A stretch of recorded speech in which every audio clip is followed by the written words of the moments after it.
네, 여러분, 대담한 대담 시간에 오늘 저희가 모실 분은요, 이언주 의원입니다. 여러분 아시다시피 이분은 정말 카리스마 있고 할 말은 하는 그런 여장부죠.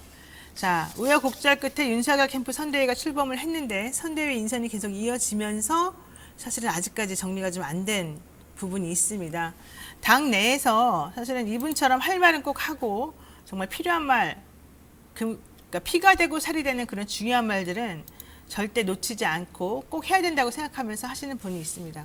바로 홍준표 대선 경선 캠프 공동 선거위원장을 지내신 이언주 의원이죠. 그래서 저희가 현재 지금 윤석열 캠프에서 이분이 콕 들어가서 역할을 해주셔야 되는 거 아닌가라는 생각 때문에 모셨습니다. 이분을 모시고 이분의 바로 그 발언을 저희가 좀 전달해 드리면 좋겠다라는 생각 때문입니다. 자, 이언주 전 의원 스튜디오에 모시고 말씀 한번 나누겠습니다. 안녕하세요. 네, 안녕하세요. 네.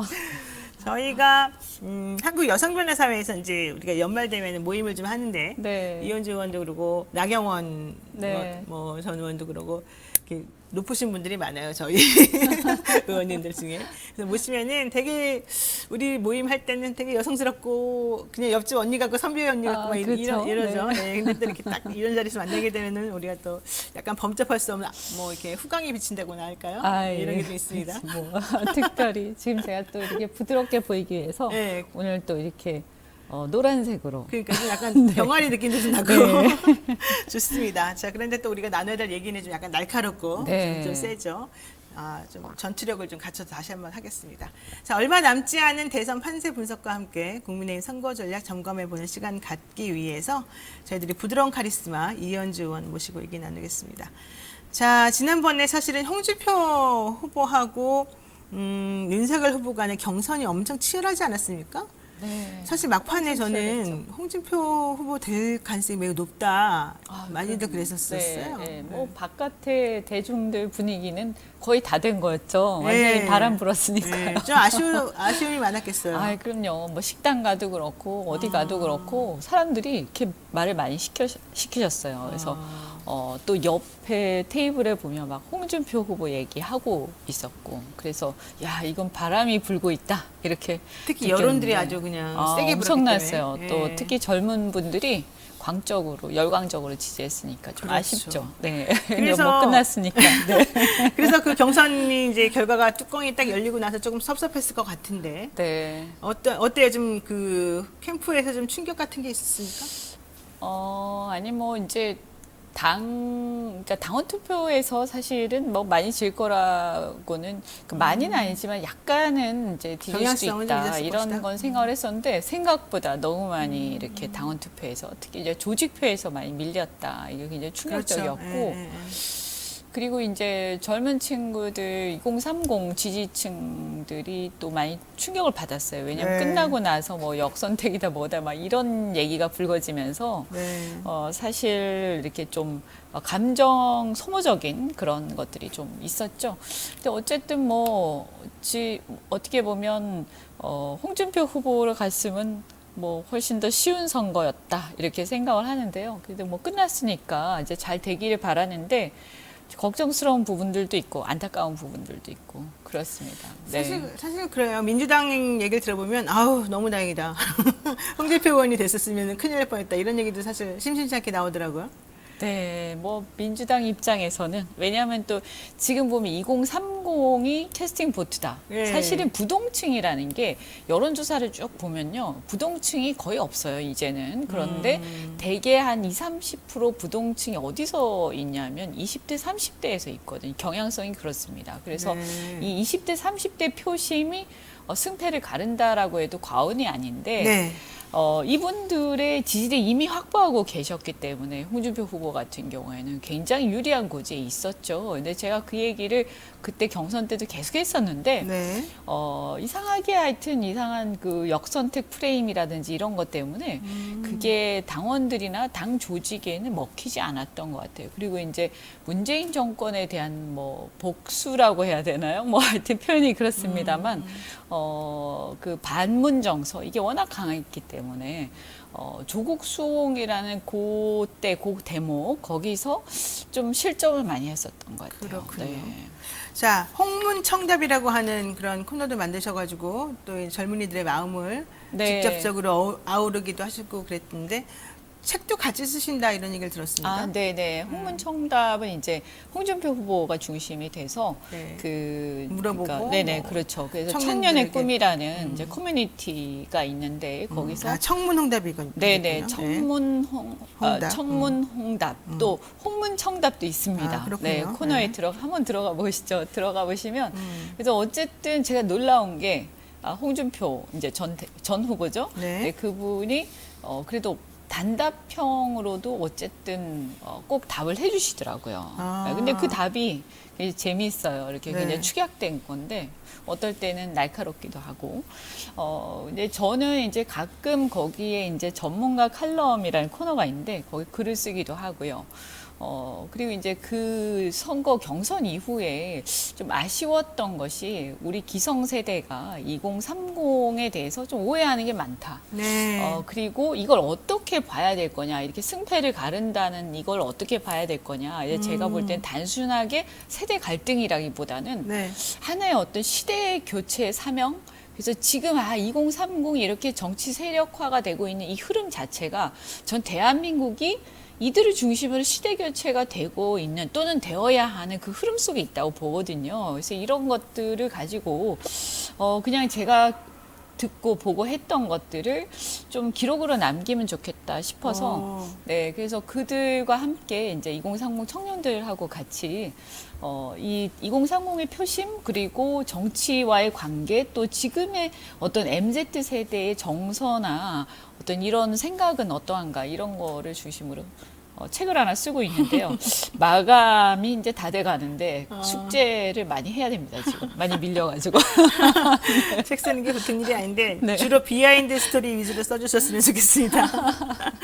자, 그런데 요즘에 이제 어쨌든 국민의힘에서 민 대선 후보로서 윤석열 후보를 바라보는 국민들의 마음이 조금 불안불안한 게 분명히 있지 않습니까?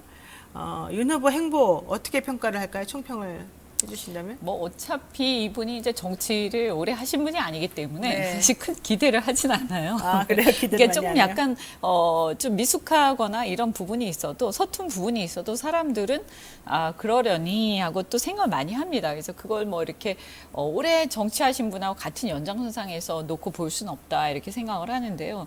다만 이제 조금 안타까운 거는 그럼에도 불구하고 이제 이것이 인사를 통해서 좋은 인사들을 통해서 이것을 보완할 수 있다라고 본인도 주장을 해오셨고 네네, 그랬죠. 또 사람들도 그런 기대를 해왔죠. 그런데 사실 뭐 아직까지 대통령이 된 건 아닙니다만 그러나 되기 전에 인사라는 게 이제 선대위 인사라든가 주변의 네. 사람들에 대한 관리 아니겠어요. 네. 근데 그 전에도 파리떼 얘기가 나왔지만 선대위 구성과 관련해서 어쨌든 잡음이 계속 나오는 것들 뭐 어쨌든 함익병 위원장 또 저는 특히 이제 노재승 위원장에 네. 대해서 굉장히 충격을 받았는데 네. 그냥 한두 가지 문제가 아니라 계속 쏟아지는 그 말들을 보면서 김성태 의원도 그렇고. 네, 네, 그렇죠. 그래서 평소에 우리가 주장하고 또 후보가 주장해왔던 그 내용들이 있어요. 그죠? 공정, 정의 이런 걸 계속 얘기를 해왔잖아요. 상식. 네. 근데 그것과 맞지 않는 인사를 계속하게 되면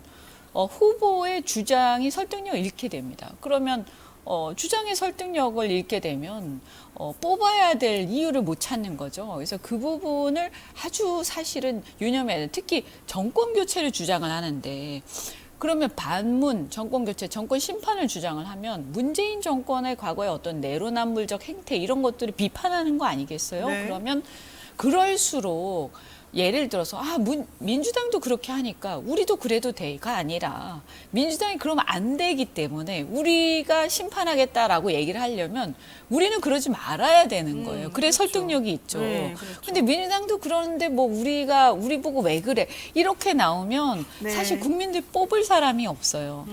그거라든가 뭐 나중에 또 기회가 되면 얘기를 하겠지만 저는 요즘에 정체성의 혼란 네. 도대체 지금 보수가 어디고 진보가 어딘지 네 너무 헷갈려요. 그래서 좌클릭과 우클릭을 막 양당에서 경쟁적으로 하는데 이러다가 이게 정권 교체를 윤석열 후보가 해야 되는데 이재명 후보가 한다는 얘기 나올까봐 그렇군요. 걱정이 좀 됩니다. 그러니까 그래서 좀 영입 그 인사들의 면면도 조금 헷갈리고 그 듣기에 두 번째로는 지금 뭐 윤핵관이니 뭐 이러면서 그 후보 중심에 모여 있는 분들의 인사 스타일도 조금 사실은 검찰 공화국이냐라는 말이 나올 정도로 너무 좀 편중되어 있다 이런 얘기들을 많이 하거든요. 그런 네. 부분은 어떻게 보십니까?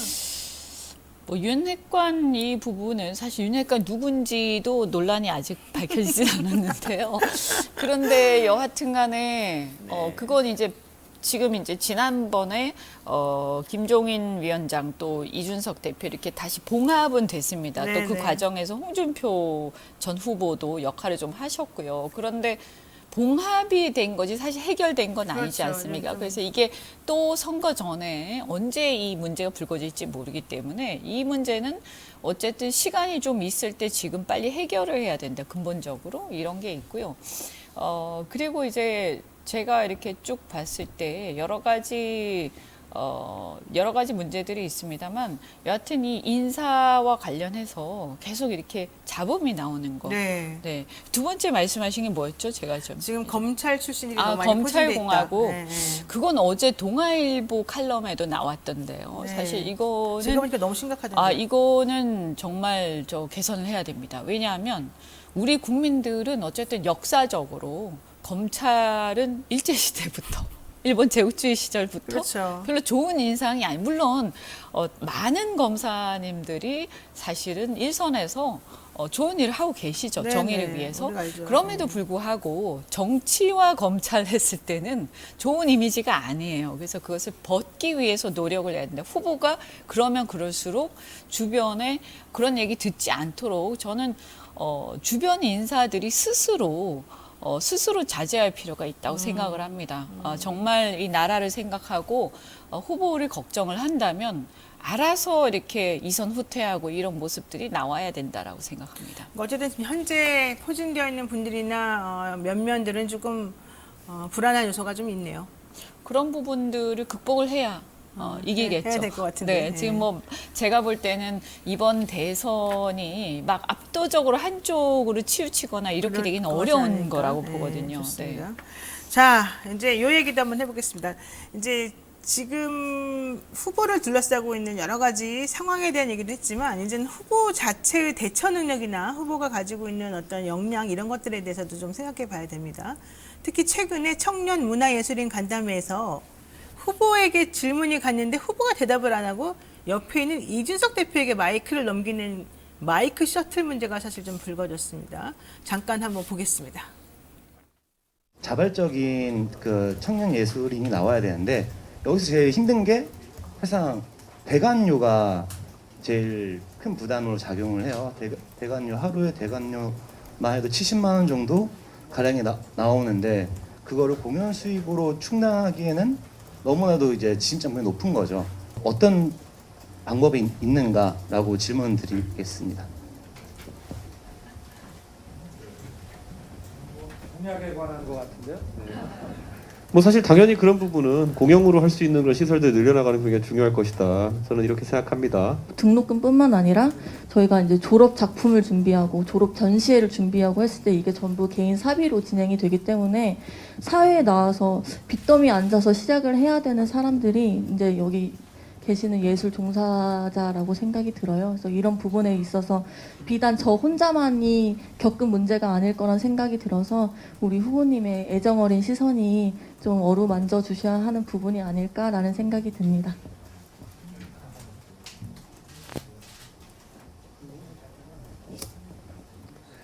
사람이 하고 싶은 일을 하지 못했을 때 느끼는 좌절감이라는 건 상상을 못합니다. 제 옆에 앉아 계신 분도 정말 검찰총장 열심히 하고 싶었는데 법무부 장관이 너무 괴롭혀가지고 현자 타임을 겪으신 다음에 지금 그 과정이 얼마나 절박했는지 알기 때문에 국민들이 인정해서 지금 대통령 후보가 되셔서 이 자리 여러분과 대하고 계신 분입니다. 네, 법무부 장관이 너무 괴롭혀서 현자 타임을 겪어서 현실 자각 타임, 현타를 겪어서 그 이후에 너무 절박했고 그래서 국민들이 아니까 대통령 후보가 됐다. 그래서 지금 본인이 마이크를 넘기는 거다. 뭐 이런 얘기 같아요. 정확히 해석을 제가 잘했는지 모르겠습니다만. 자, 어쨌든 중요한 거는 대통령 후보에게 마이크를 던졌는데 결국 그 대통령 후보는 답을 하지 않고 이준석 대표가 계속 지금 마이크를 받아가지고 얘기를 하고 있습니다. 그나마 이준석 대표도 질문에 대한 답을 제대로 하고 있지 않다 이런 얘기인데요. 이런 건 어떻게 보셨습니까, 언니? 솔직히 우리 솔직히 변호사들끼리 솔직히 얘기해봐요. 아니 예. 뭐 후보가 다 답변할 수 있으면 좋죠. 이런 거 근데 너무 쉬운 거잖아요. 이걸 답변을 못해 솔직히 우리가. 노영희 변호사님이 나가서 말씀하시. 난 솔직히 답할 수 있을 것 같아 이거. 아니 네. 이제 이게 앞으로는 저는 이제 점점 그런 요구 사항들이 기대수는 그럼요. 높아질 거라고 당연히 봐요. 높아져야지. 네, 네. 그런데 이제 사실 뭐 아까도 제가 말씀드렸지만 윤석열 후보한테 그런 걸 막 이렇게 잘 대답하고 모든 것을 아주 유능하게 다 잘 이런 걸 기대하지 마요. 기대를 하는 거였으면 네. 그럼 홍준표 후보가 됐겠죠. 네. 아, 네. 그래서 어쨌든 뭐 저도 인정하고 싶진 않지만 그러나 이제 현실에서 우리 당원들이나 지지층에서는 그런 것보다는 지금은 당면한 정권 교체라는 그 구도가 훨씬 더 중요하고 그것을 더 상징하는 사람이 나와야 된다라고 판단하신 거 아니겠어요? 아니 그러면 순발력 있고 그다음에 컨텐츠 있고 그다음에 정책에 대한 해안이 있고 사람들이 질문하면 그 질문을 정확히 알아듣고 이런 건 기대하지 말고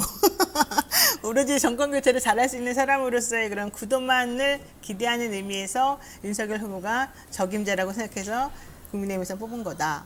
이렇게 받아들여야 된다는 거예요? 그리고 이제 거기서 이제 전제가 뭐냐면 전제는? 이제 인사를 잘해야 된다는 인사를 잘해야 된다. 그만큼 더 그 중요성이 커져 버리는 거죠. 근데 인사 잘 못할 만약에 것 같이 인사를 보이는데. 잘 못해 버리면 네, 못할 것 이거는 이제 선택 못 받겠죠. 그렇게 되면. 그러니까 그러면 네. 큰일이잖아요. 그러면 큰일이죠. 그래서 그거라도 잘해야 되는 그거라도. 거 이런 상황에서는 그러니까 뭐냐면 그분이 이제 그 전두환 대통령 얘기를 할 때 물론 오해를 그때 받기도 하셨습니다만 그때 하신 얘기가 뭐예요? 본인이 다 몰라도 잘 맡기고 남이 인사를 잘하면 해결할 수 있다. 이렇게 또 주장도 하셨고요. 뭐 그 얘기가 뭐 100% 틀린 건 아닌데 그래서 이제 그만큼 그래서 남들보다도 인사에 대한 중요성이 더 커지고 있다 이런 거고. 근데 이제 제가 이거 내용들을 보면서 네. 너무 이렇게 주변에서 또 네. 마이크 잡고 얘기하지 마라 이렇게 하는 거 아니냐. 그러니까. 좀 그런 느낌도 들어요. 너무 왜냐하면 그런 자신감이 없잖아요. 이 정도는 얘기하실 수 있을 것 같거든요. 네. 근데 이제 자꾸 아마 주변에서 그러다가 실수하면 큰일 나니까 웬만하면 넘겨라 옆에다가 그렇게 말한 이렇게 한 게 아니냐. 그런데 이게요 사람이요 정치도 이게 훈련을 통해서 늘거든요. 그건 주눅이 들잖아요. 근데. 네, 그럼요. 그래서 이게 일종의 전문직이라 앞으로 한 3달 남지 않았습니까? 아직 네, 이제 네, 3달 네. 조금 덜 남았는데 네. 저는 본격적으로 이제 이 경쟁이 시작되는 거는 한 달이거든요. 한 달, 마지막 한 달. 그렇죠. 그래서 그 전에 2달이면 굉장히 긴 기간이에요. 그래서 이런 거를 약간 좀 서툴다 이런 얘기 듣더라도 저는 막 부딪혀야 된다고 생각해요. 네. 네. 그래서 근데 그 자리에서 자기가 해결을 하는 거는 해야지. 하고 또 검찰총장 정도 하셨으면 그 정도 순발력은 또 이렇게 늘어날 수 있다고 저는 보거든요. 근데 자꾸 이렇게 하다 보면 갈수록 이제 못하게 돼요. 근데 평상시에는 달변이라고 생각한대요 스스로.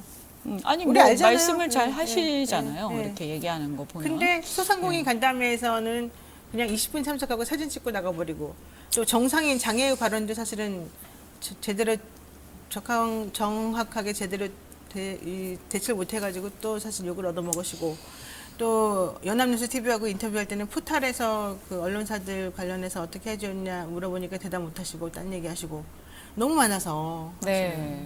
그래서 AI 아바타, AI 윤석열까지 내보내가지고 또 이미지 왜곡하는 거 아니냐 이런 또 비난도 받으시고. AI 윤석열 그거는 제가 볼 때 그 디스한 것 같아요. 그쵸. 그거는. 네, 그거는 별로 좋은 아이디어가 아니었어요. 그러니까요. 근데 이게 이제 장애우 이 표현은 이제 후보가 이제 정치를 하지 않다 보니까 아마 이런 부분들에 대해서 민감성이 좀 떨어지는 부분이 있다. 근데 이거는 이제 뭐 사실 이제 약간 동정에서 하는 표현들이라 그럴까요? 약간은 좀 좋은 표현은 아니죠. 요즘에는 옛날에는 그런 표현을 썼지만 지금은 안 쓰잖아요. 근데 이런 부분들은 이거는 근데 이제 어쨌든 조금씩 나아질 수 있는 건데 저는 조금 안타까웠던 건 다른 것보다 그런 것들은 그냥 하나의 그냥 지나가는 것으로 좀 앞으로 더 잘하겠다 이렇게 얘기하고 넘어갈 수 있는 건데 그 강원도에서 그 번영회 회장들하고 있었던 그거는 이제 주위에서 누가 이제 이런 부분들을 시간이라든가 스케줄을 조정하는지 모르겠지만 네. 그 당시에 보좌를 하신 분도 마인드가 좀 문제가 있었다라고 생각을 합니다. 왜냐하면 우리가 사실은 네. 뭐 저도 누구 이렇게 수행해서 갈 때도 있고 다른 분들하고 같이 갈 때도 있고 또 제가 간 다음에 직접 할 때도 있지만 이게 이제 정치도 이제 훈련되는 거라고 제가 그렇죠, 말씀드렸잖아요. 그렇죠. 그러니까 전문직인데요. 이렇게 그 상황에서 딱 보면 아 이거는 여기서 이렇게 빨리 일어나면 안 돼. 그렇죠. 이분들이 이 장소에서 이 자리에서 그 소통을 하기 위해서 얼마나 절실하게 3시간 기다려왔는지. 갈려서 갔대요. 3시간. 그리고 또 그분들의 대표성이라든지 여러 가지를 봤을 때 그래도 그 시간에는 좀 제대로 했었어야 되거든요. 그리고 제가 볼 때는 이제 이게 또 하나의 트렌드, 시대적 트렌드이기도 한데 지금은요, 제가 이렇게 보니까 과거에 비해서 더 이런 경향성이 심해지고 있어요. 그래서 많은 곳을 막 다니면서 예를 들면 시장통을 계속 왔다 갔다 하면서 여기 가고 저기 가고 이래서 사람 많이 만나는 게 중요한 게 아니고요. 어느 한 곳을 가더라도 나름대로 대표성이 있고 이게 퍼질 수 있는 그러니까 이게 막 그 일파만파 될 수 있는 사람들을 만났을 때 그때 한 곳에서 확실하게 소통을 하고 각인시키는 것. 아, 진정성 있게. 네네네. 그것이 일파만파가 됩니다. 네. 왜냐하면 지금은 이제 온라인이 그렇죠. 굉장히 발달돼 네. 있기 때문에요. 그래서 대개 보면 제가 이렇게 보니까 홍준표 후보 같은 경우에도 과거에 이렇게 그 지난번에 경선할 때도 2030들 사이에서 굉장히 인기가 있었던 이유 중에 네. 하나가 이제 저희가 이제 드러나지는 않았지만 그 전에 홍카콜라 하면서 네네. 이렇게 사람들 이제 청년들 만나면서 그런 것들이 쌓여서 생긴 이미지더라고요. 보니까 그래서 보이지 않는 진정성이 어느 수준 임계점에 딱 달하면 이게 폭발적으로 바람이 분다 이런 게 있습니다. 그래서 그게 이제 예를 들면 이준석 대표도 마찬가지죠. 네네. 당대표 될 때, 전당대회에서 당대표 될 때도 처음에는 누구도 될 거라고 생각을 안 했잖아요. 근데 그런 어떤, 사실 그렇다고 이준석 대표가 막 여기저기 다니면서 오프라인에서 활동을 많이 하거나 인사를 많이 다니지도 않았어요, 그때. 근데 어떤 몇 가지 케이스들이 이렇게 일파만파가 되면서 마치 모든 사람들이 그 장면, 그 자리에 있었던 것 같은 그런 네네. 효과를 주잖아요. 그래서 지금은 과거 같은 선거운동 방식은 좀 곤란하다고 생각을 합니다. 그래서 그런 선거운동을 같이 하고 일정을 만들어가는 사람들이 조금 약간 구태의연한 방식에 젖어 있었던 거 아닌가. 좀. 그래요. 네. 좋아. 그 말씀 이제 하다 보니까 그 강원도에서 있었던 그 모임, 그 모임에서도 조금 안 좋은 일이 있었나 봐요. 지금 윤석열 후보 중마 고위이자 최측근 인사로 알려진 권성동 의원이 그 모임이 이제 끝나고 마무리하는 그 방문 술자리에서 성희롱 의혹이 불거졌다는 건데 혹시 그 얘기 들으셨어요? 어제 보니까 뭐 네, 어제 이제, 그 얘기 나왔었습니다. 뉴스에서 나오던데요. 네. 뭐 이렇게 좀 이렇게 공방이 있는 것 같아요. 그러니까는 네. 뭐 때때로라고 하는 술집에서 서울에서 내려온 이제 아마 이제 이준석 대표랑 같이 있었다는 걸 보니까 그 윤석열 후보 그 같이 방문했던 그 모임의 이제 일환이었던 것 같아요. 6명 정도 되는 기자들이 이제 있는 곳이었는데 그 중에서 부부가 있었고 권성동 의원이 그 부부의 중에 이제 부인에게 미인이다 예쁘다라고 얘기를 하면서 이제 버전이 2개가 있는 거예요. 네. 하나의 버전은 열린공감TV하고 이제 뭐 굿모닝 충청이라고 하는 그 단독 기사 쓴 곳에서는 뭐 안다리를 걸어서 참 뭐 잘 결혼했네 뭐 이런 식의 그러니까 희롱하는 언사를 했고 매우 화가 나서 그 부부가 경찰을 불렀고 성희롱으로 뭐 신고가 됐다. 그랬는데 이제 그렇게 해서 문제가 생겼다는 게 하나의 버전인 것이고 권성동 의원 측에서는 그러지 않았다. 나를 잘 아는 누구누구를 아는 사람이라면서 자기에게 먼저 인사를 다가했고 그 부부가 그래서 그냥 당신 부인 참 미인이다 이러고서 그냥 자기는 덕담하고 그냥 끝냈다라는 거였어요. 근데 어쨌든 여기서 팩트는 경찰이 왔다는 거거든요. 네. 그러면 경찰을 왜 왔겠냐? 만약에 덕담으로 그냥 끝냈다면 뭐 이런 정도가 이제 좀 미스터리죠, 사실은. 그래서 어쨌든 잘 해보자고 간 자리에 그런 불미스러운 일이 있었다는 게 좀 문제인 것 같아서 왜 그러느냐? 뭐 그 사실이 관계가 뭐냐? 이런 일이 벌어지면 안 되는데 네. 왜 이런 일이 벌어졌을까? 뭐 사실 권성동 의원이 지금 완전 어때요? 실세 중에 실세인데 그렇죠. 설마 이런 경솔한 행동을 했을까? 했을까? 보통은 조심하시니까 안 하겠죠. 네. 그래서 저는 약간 의아하기는 했어요. 네. 아니, 설마. 모든 사람들이 지금 주시하고 있는. 그렇죠. 사실은 제일 중인물이라. 얼마나 지금 사실 여러 가지로 신경이 많이 쓰이시겠어요. 그래서 이게 팩트가 뭔지는 잘 모르겠어요. 근데 본인은 또 아니라고 하고. 근데 네. 어쨌든 그 과정에서 뭔가 이렇게 약간의 어떤 논란이 있었던 것 같은데 그게 누구 말이 맞는지는 이제 제가 볼 때는 보통 이런 일이 생기면요. 네네. 이게 절대 그냥은 안 넘어갑니다. 이렇게 항상 뭔가 만약에 누군가가 숨긴다면 그것은 밝혀지게 돼 있어요. 네, 밝혀지게 돼 있습니다. 지금은 요렇게 넘어가지만 만약에 실제로 그런 일이 있었다면 네. 저는 틀림없이 그것은 밝혀질 것이다. 그래서 만약에 안 밝혀지면 그것은 실제 없었던 것이다. 네, 이게 그냥 없었던 거다. 덮고 네. 넘어가는 경우는 이제 없다. 예, 요즘에는 그런 일이 있을 수도 있다라고 기대하는 것은 그래서 굉장히 오만한 생각이에요. 알겠습니다. 네. 그럼 일단 밝혀지는지 한번 확인해보고 다시 말씀드리는 기다려 보면 걸로. 나올 거라고 봅니다. 좋습니다. 사실이 뭔지. 네. 자, 이제 많은 국민들이 또 궁금해하는 김건희 씨 의혹이 여러 가지가 있는데 이언주 의원께서는 털고 갈 건 털고 가야 된다 이런 입장을 계속 보이셨던 걸로 알고 있어요. 저는 이제 예를 들어서 이렇게 뭔가를 숨기거나 하는 것은 있을 수가 없다. 지금 좀 전에 결국에는. 말씀하신 거랑 똑같아요. 어차피 밝혀질 건 밝혀지는다. 네, 예. 다만 이제 뭐 활동을 언제 나와서 하는 게 좋느냐 이거는 또 그거는. 전략적으로 여러 가지 생각이 있을 수 있죠. 네네. 그러나 여러 가지 의혹이라든가 논란이 되고 있는 부분들에 대해서는 저는 그것은 정면 돌파하는 것이 좋다. 이렇게 생각을 합니다. 네. 정면 돌파. 그러면은 정면 돌파를 하기 위해서 홍준표 의원 쪽에서 도와주실 생각은 없어요? 누구를? 김건희 씨나 윤석열 후보를. 왜냐면 이게 청문 홍답에도 답이 나왔던 것 같더라고요. 선대위 네. 합류해서 도와달라 이 얘기가.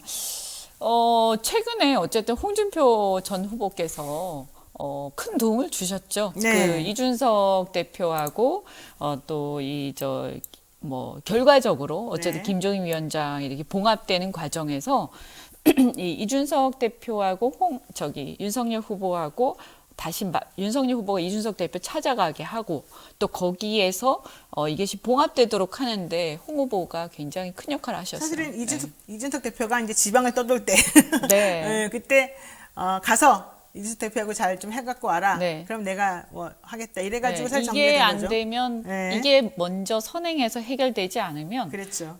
내가 도와줄 수가 없다. 예, 이렇게 완전히 딱 잘라서 얘기를 하셨고 네. 또 검찰 선배시잖아요. 어떻게 그렇죠. 보면. 네. 그래서 또 그 부분에서 보면 윤석열 후보가 이 검찰 내 위계에는 상당히 그래도 이렇게 순응하는 그런 측면이 있어요. 그래서 굉장히 존중을 의외로 또 안 네. 그럴 것 같지만 존중을 많이 하세요. 그래서 선배로서의 어떤 조언 이런 것들을 잘 들었던 것 같고 그래서 가서 또 만나고 또 이준석 대표하고도 좀 통화도 좀 하시면서 네. 이렇게 이거 이렇게 오랫동안 이렇게 잠행하면 안 된다 이런 경우도 좀 충고도 좀 하셨던 것 같고 네. 그래서 그 해결하는데 큰 도움 주셨죠. 저는 뭐 그거 도움 주는 것만 해도 굉장히 큰 도움이었다. 만약에 그렇죠. 그거 해결 네. 안 됐으면 네. 사실 추락했을 겁니다. 어려웠겠죠. 지지율이. 예, 그래서 뭐 결과적으로는 김종인 위원장이 또 이렇게 치고 들어오시면서 그렇게 홍 후보가 뭐 적극적으로 도울 일은 사실 없어지긴 했는데 여하튼 뭐 그런 상태고요.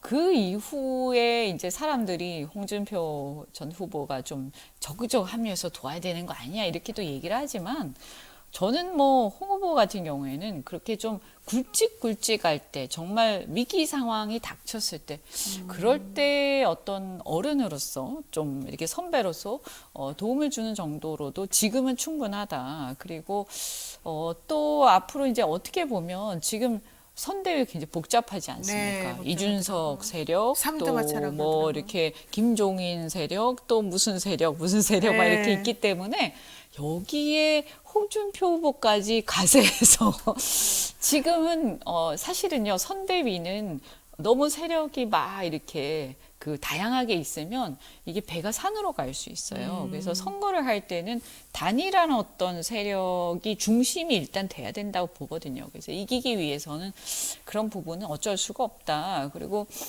좀 더 지켜보면서 저는 또 때가 되면 위기 상황에서 구원투수 역할 하시지 않을까. 이렇게 좋습니다. 봅니다. 우리 근양님께서요. 홍준표 의원은 이용당한 거 아닙니까? 이러셨는데 동의하지 않으실 거라고 제가 아니 생각이 뭐 본인이 또 말씀하셨잖아요. 그렇게 이용당한 것도 드네요. 괜찮다. 네 본인으로서는 흡족하다. 아, 왜냐하면 뭐 좋습니다. 그것이 만약에 책략이었다면 아, 네 그런 얘기 하셨죠, 그죠? 역시 통이 크시네요. 네. 자, 그러면은 제가 하나만 여쭤볼게요. 우리 이현주 의원께서는 홍준표 의원하고 끝까지 가십니까? 언제까지 가는 거 말씀하시는 거죠? 만족할 때까지? 대권 잡을 때까지? 아니 뭐 제가 볼 때는 그분 어쨌든 노선 같은 면에서 명확해요? 노선이라는 정책 노선이? 이런 네. 면에서 네. 저하고 공통된 부분이 많았고요. 네. 또 뭐 기질도 약간 보면 이 비주류 기질, 또 쓴소리 잘하는 기질. 네. 제가 좀 더 부드럽죠? 엄청 부드럽네요, 오늘 보니까. 네네네. 그래서 비슷한 점도 많아서 네. 잘 또 연대해서 함께 우리가 생각하는 어떤 이상을 위해서 또 가야죠. 알겠습니다. 아유, 제가 또 옆에서 영원히 열심히 또 응원하겠습니다. 네. 네, 이현주 전 국민의힘 의원과 함께 오늘 대담했습니다. 오늘 말씀 여기까지 듣겠습니다. 고맙습니다. 네, 고맙습니다.